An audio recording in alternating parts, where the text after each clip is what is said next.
Welcome to our English lesson today. We will practice our listening and speaking skills while learning some interesting vocabulary and expressions. Our story for today is about Mia's solo trip to Rome. Listen carefully. Hi, I'm Mia.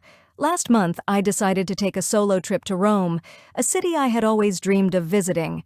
I've always loved history and art, so Rome was the perfect destination for me. Even though I was a little nervous about traveling alone, I was excited to explore the city at my own pace. My journey started at the airport in my hometown. I checked in, grabbed a coffee, and waited for my flight. I had butterflies in my stomach, but I was excited for this new adventure. The flight was long, but I kept myself busy reading about the history of Rome and the places I planned to visit. As I looked out of the window, I imagined all the incredible things I was about to see.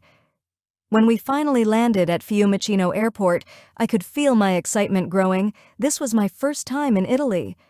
After getting my luggage, I found a taxi that would take me to my hotel near the Colosseum. I arrived at my hotel, a charming little place near the Colosseum. After checking in and dropping off my luggage, I was ready to explore the city. I decided to take a walk around the neighborhood. The cobblestone streets, ancient buildings, and lively atmosphere made me feel like I was walking through a history book. As I wandered, I realized I wasn't sure how to get to the Trevi Fountain.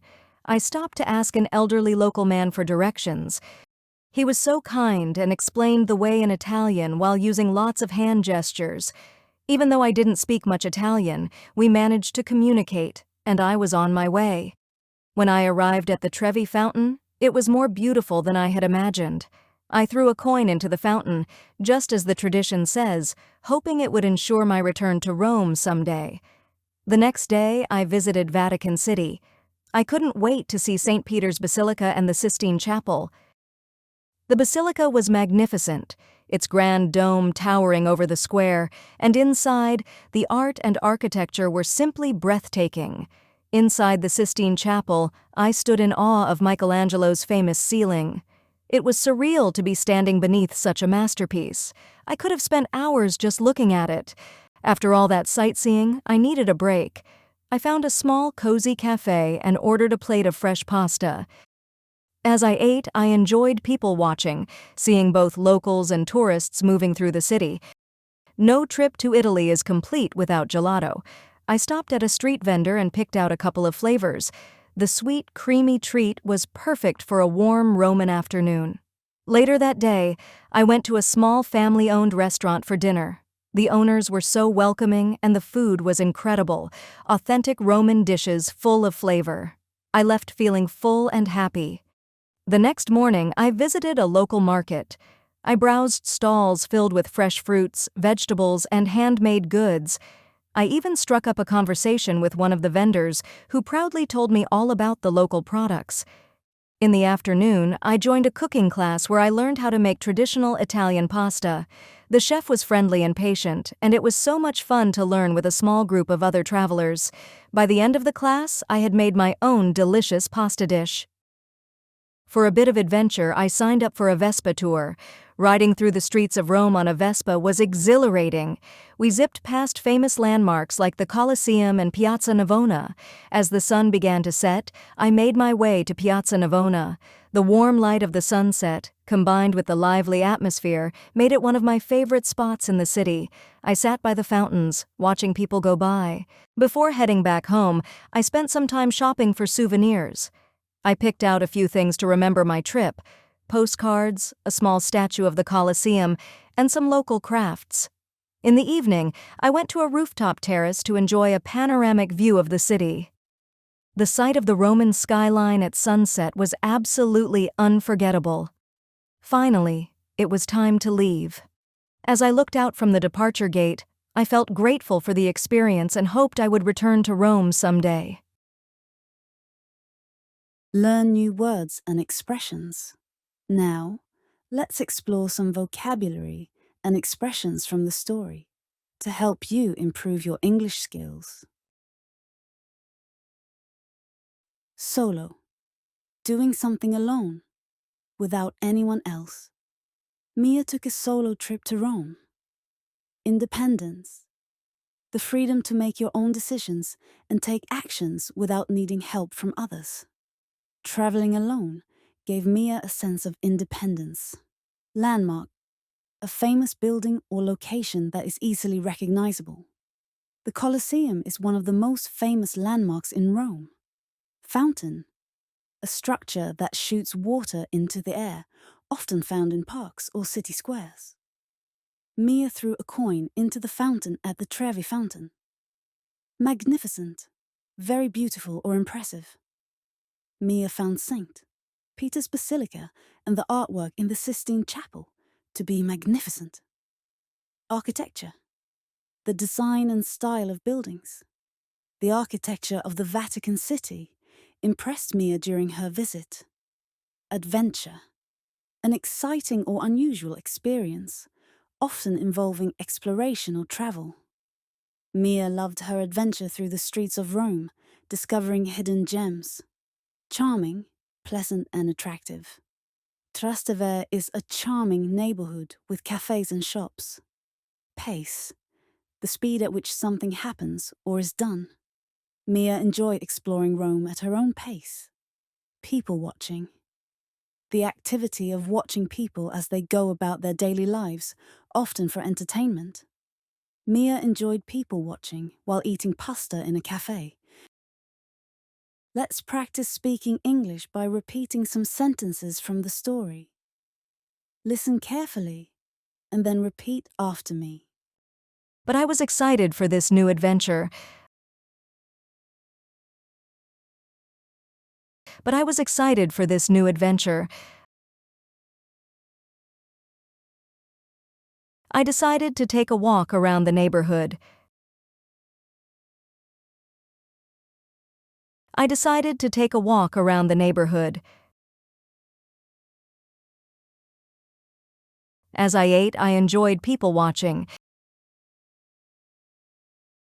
As I ate, I enjoyed people watching.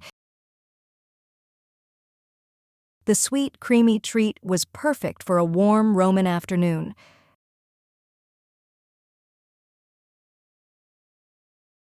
The sweet, creamy treat was perfect for a warm Roman afternoon.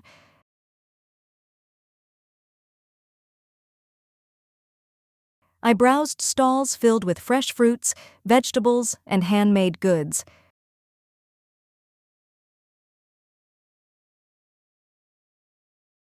I browsed stalls filled with fresh fruits, vegetables, and handmade goods.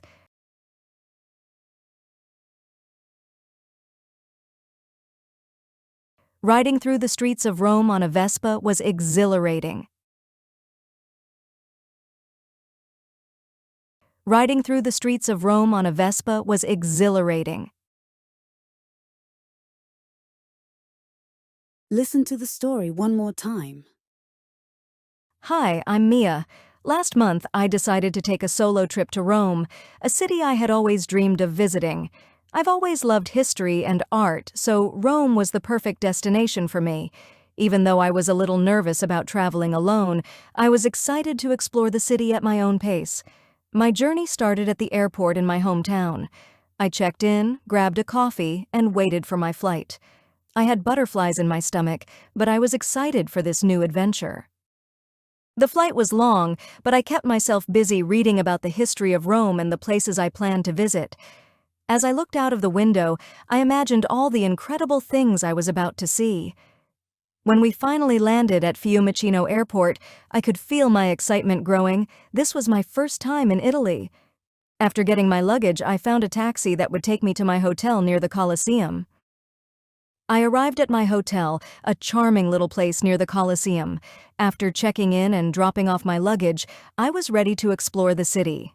I decided to take a walk around the neighborhood. The cobblestone streets, ancient buildings, and lively atmosphere made me feel like I was walking through a history book.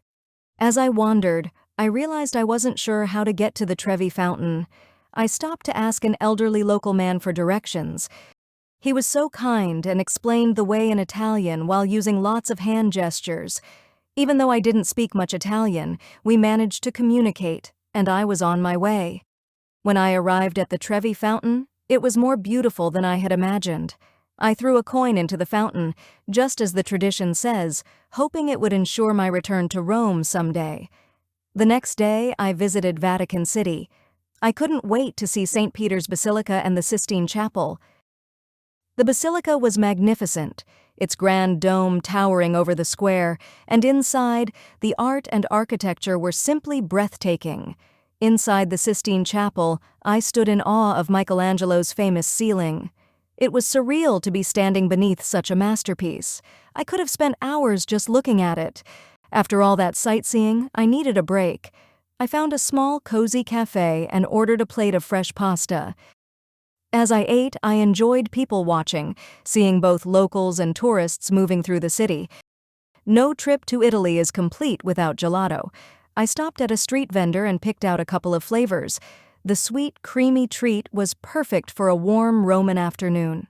Later that day, I went to a small family-owned restaurant for dinner.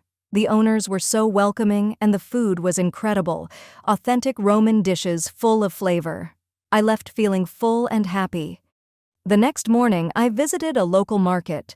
I browsed stalls filled with fresh fruits, vegetables, and handmade goods. I even struck up a conversation with one of the vendors who proudly told me all about the local products. In the afternoon, I joined a cooking class where I learned how to make traditional Italian pasta. The chef was friendly and patient, and it was so much fun to learn with a small group of other travelers. By the end of the class, I had made my own delicious pasta dish. For a bit of adventure, I signed up for a Vespa tour. Riding through the streets of Rome on a Vespa was exhilarating. We zipped past famous landmarks like the Colosseum and Piazza Navona. As the sun began to set, I made my way to Piazza Navona. The warm light of the sunset, combined with the lively atmosphere, made it one of my favorite spots in the city. I sat by the fountains, watching people go by. Before heading back home, I spent some time shopping for souvenirs. I picked out a few things to remember my trip: postcards, a small statue of the Colosseum, and some local crafts. In the evening, I went to a rooftop terrace to enjoy a panoramic view of the city. The sight of the Roman skyline at sunset was absolutely unforgettable. Finally, it was time to leave. As I looked out from the departure gate, I felt grateful for the experience and hoped I would return to Rome someday. Great job during our English lesson today. Keep practicing because it helps you get better every time you learn. You are getting closer to speaking English really well. Don't forget to hit like and subscribe to get more of our lessons.